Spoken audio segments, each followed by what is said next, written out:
যে পরিমাণ শেয়ার করব আমি ঠিক ওই পরিমাণ টাকা তোমাকে দিব, বুঝছো? তোমার নাম কি? আবু বকর সিদ্দিক। তোমার বাড়ি কোথায়? আগে সাফারি পার্কে শুক্রানে। তুমি কি করো? আমি সাহায্য তাই। মানে সাহায্য করে চলো। তুমি প্রতিবন্ধী দর্শক, আসলে তোমার জন্য এমনি তুমি কি করতেছো? আমি গড়ি গাড়ি খাই, সাহায্য তাই দিলে খাই, না দিলে বই হয়ে থাকি। তোমার বাবা মা কি করে? আসার আছে। মানে চা বিক্রি করে। আচ্ছা। তা কিছু করতে পারি তাহলে ভালো না? হ্যাঁ হ্যাঁ? হ্যাঁ, তুমি কি করতে চাও? আপনি যা করবেন তাই ভালো।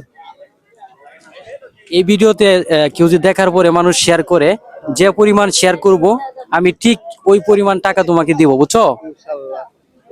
দর্শক যারা এই ভিডিও যত শেয়ার হবে এই ভিডিও থেকে আমি এই প্রতিবন্ধী অসহায় ছেলেকে আমি এত টাকা দিব ইনশাল্লাহ। আমি এটা অনেক বড় রিস্ক হয়ে যাবে এটা আমি জানি, তারপরে ওই রিস্কটা আমি নিচ্ছি যাতে ওনার জন্য আমি কিছু একটা করতে পারি। সকলের সহযোগিতা চাই, সকলে সাপোর্ট করবেন, ভিডিওটা শেয়ার করবেন।